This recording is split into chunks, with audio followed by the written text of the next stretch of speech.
ఇంకా ప్రకటిస్తలేరట కదా, ఈసారి పోటీలో ఉండదట కదా బీఆర్ఎస్, పట్టభద్రుల ఎమ్మెల్సీ పోటీలో బీఆర్ఎస్ ఉండదట కదా. లేకపోతే బీజేపీతో లోపాయికారి ఒప్పందమా, ఈ మల్కం కొమరయ్య గారు గెలవాలని, లేకపోతే ఇంకో ఇంకో మన ఈ అంజిరెడ్డి గారికి ఇచ్చారు కదా, రెండు టికెట్లు ఇచ్చారు.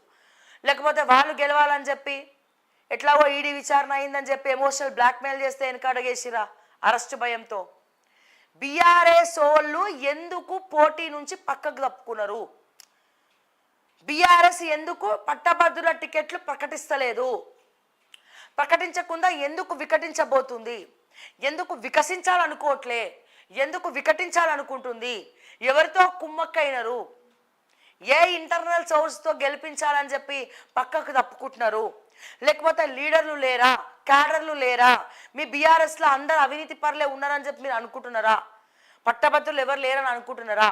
జల్లడబట్టి ఎతికినా దొరుకుతలేరా? ఎందుకు బీఆర్ఎస్ పట్టభద్రులను ప్రకటించట్లే?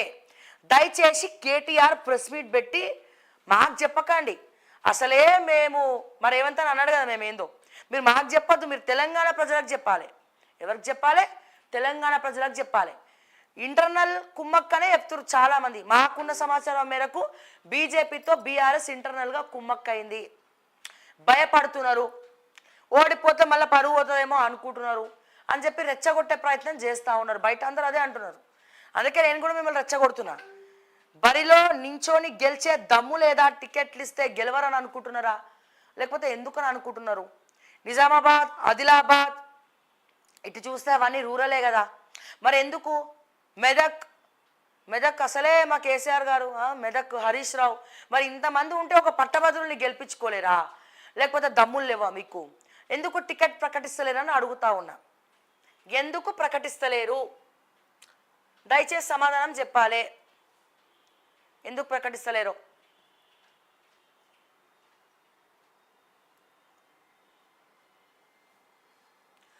కేటీఆర్ గారు పట్టభద్రుల ఎమ్మెల్సీ బీఆర్ఎస్ పోటీలో లేదు అని చెప్పి వార్తలు వస్తున్నాయి.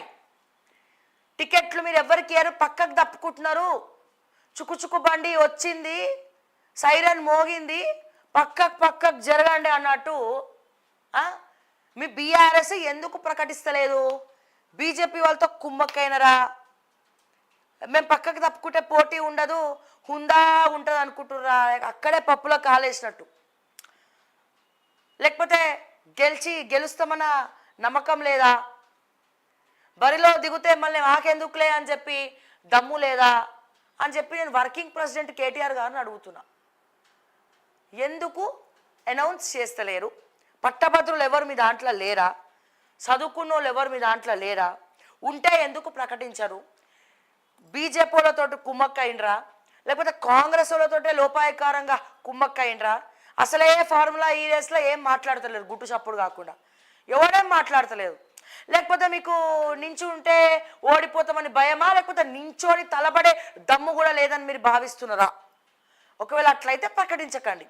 లేదు దమ్ము ఉంది, అట్లీస్ట్ పోటీ చేసి ఓడిపోతామంటే కూడా గౌరవంగా ఉంటుంది.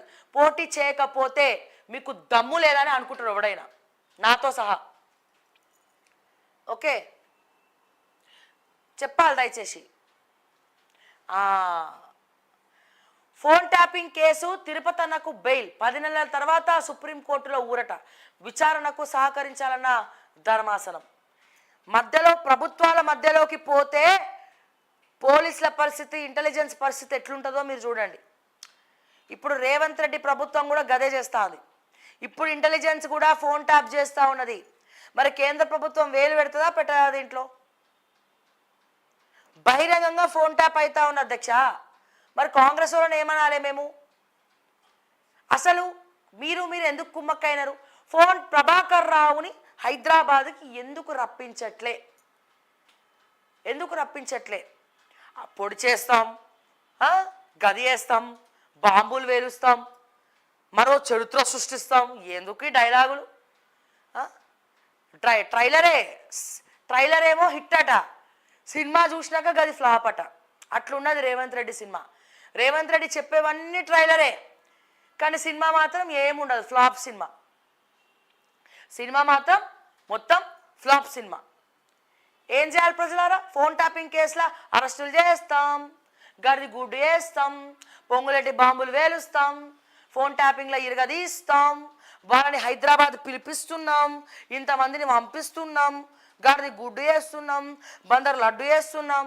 ఆ కేసు ఎవరైతే పరిశీలనలోకి తీసుకున్న ప్రభాకర్ రెడ్డిని కూడా మేము పంపించేసినాం, ట్రాన్స్ఫర్ చేసి లూప్ లైన్లు వేసేసినాం. స్ట్రిక్ట్ ఆఫీసర్స్ మాకు ఎవరు ఉండద్దు. ఇట్లుంటుంది. ఒక్కొక్కసారి స్ట్రిక్ట్ ఆఫీసర్స్ అందరిని తీసేస్తే రేవంత్ అన్న, మా వెంకటేష్ సినిమా చూసిరా మీరు?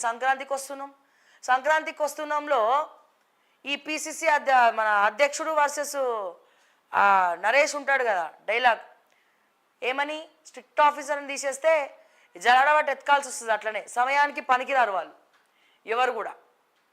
అట్లుంటుంది. ఏందో అసలు ఆ యాస భాష చూస్తే నాకు ఎందుకో అందులో రేవంత్ అనే గుర్తొచ్చిండు. మీకు ఎవరికైనా అనిపించింది అట్లా? నేనేం అనలేదు, నేనేం వినలేదు, నేనేం మీకు చెప్పట్లే. ఓకే, సో ఏమైంది? Phone tapping case supreme court bail ఇచ్చింది, తిరుపతి అన్నకు బెయిల్ ఇచ్చింది. ప్రభాకర్ రావుని పిలవలేకపోతున్నారు. ఎంత ఎంత అవమానం తెలుసా మనకి?